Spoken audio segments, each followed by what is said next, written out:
Good morning, everyone. It's March 6, 2019. I'm Eric. I'm here at shtfplan.com.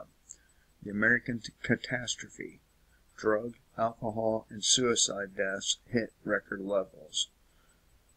This comes from Max Slavo.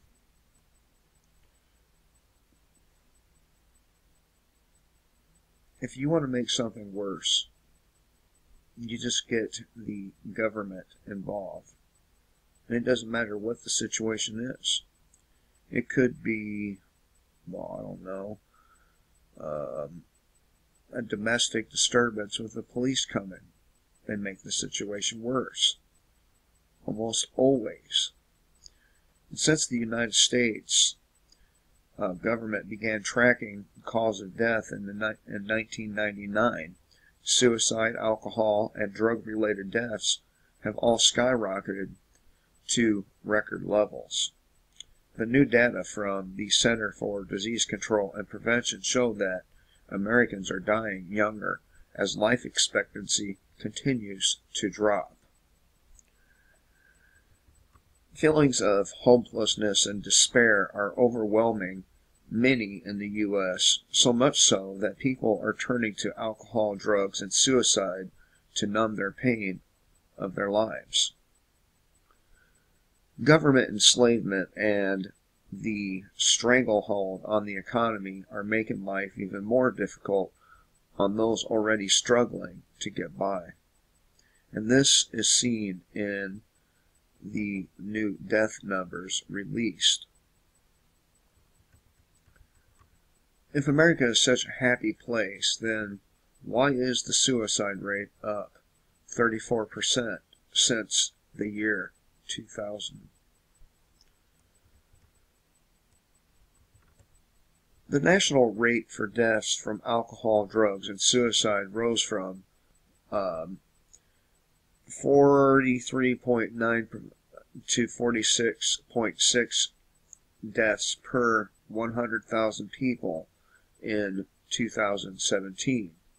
So, 46.6 deaths per 100,000 people were due to alcohol, drugs, or suicide.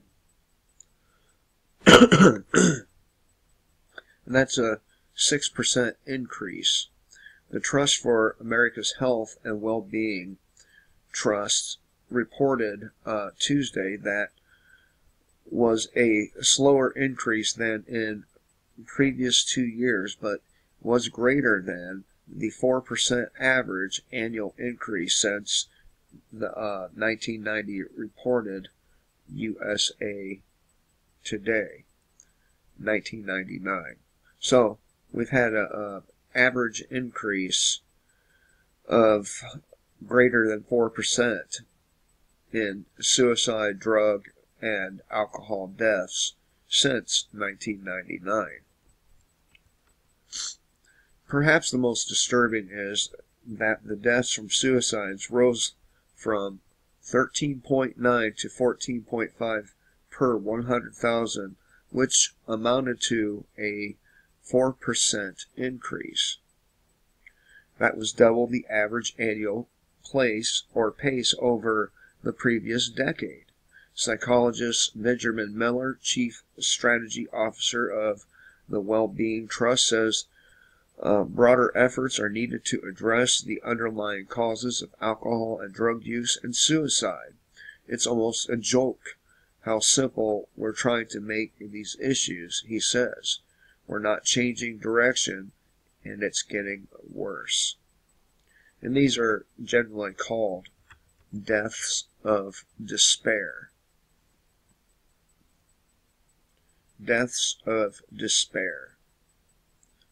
There are a lot of people out here in good old United States of America who feel nothing but deep and utter despair.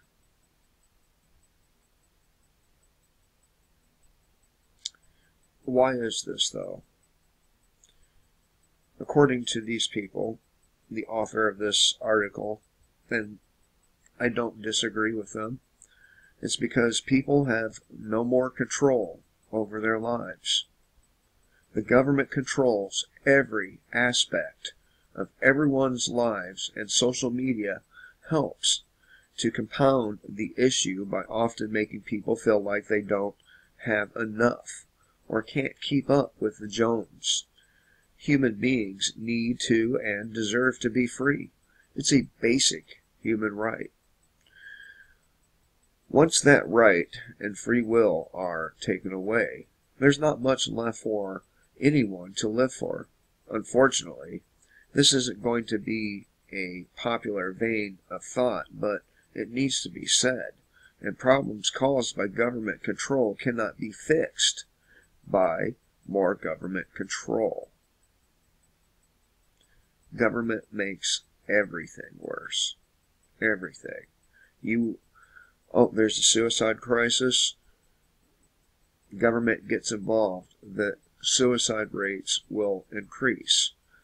There's an opiate crisis, which there's not. But if there is, and the government gets involved, that opiate crisis gets compounded. The truth is that big government is not going to save us. People don't need more government bureaucrats telling them how to run their lives. Instead, what people really need is to find meaning and purpose in life. And that is not something that big government is going to provide. And this comes from Michael Schneider, a quote from him. Psychology Today wrote that in 1755, and of suicide, David Hume argues that, though only one step could put an end to his misery, and that's to truly be free. If one cannot be free in life, they will be free in death. Hume proposes to restore men to their native liberty by examining all the common arguments against suicide and demonstrating that suicide is free from every implication of guilt or blame, except that it's not.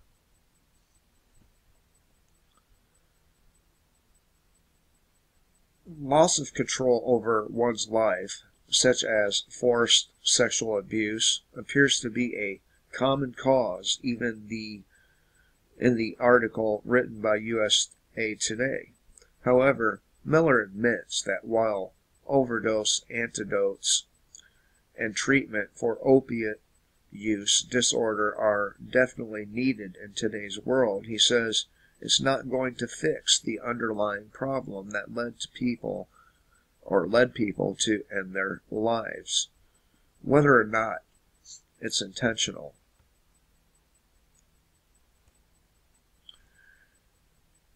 So that's a pretty significant increase from 1999 to now. And it's just going to get worse. The more people lose control over their lives, the more freedoms people lose, the more guns that get confiscated, the more vaccines that are forced on us, the more people will kill themselves. And another thing you might want to think about is, are they going to kill their families right along with them? I hope not, but it seems to me that the worse the despair people feel gets, the more likely these instances of people killing their families and themselves will increase. Now, I've mentioned this in other videos, but I'll go ahead and mention it in this one as well. I've talked to people about shit hitting the fan, and they flat out said, a few of them, that they would do just that. They would kill their families and themselves so they didn't have to face what was the new reality. So, anyway, I thought I would share this with you. Remember, government makes everything worse. Anytime you get government involved in any problem, that problem gets compounded by leaps and bounds. Hope you all have a good day. Till next time, kill the state before the state kills you.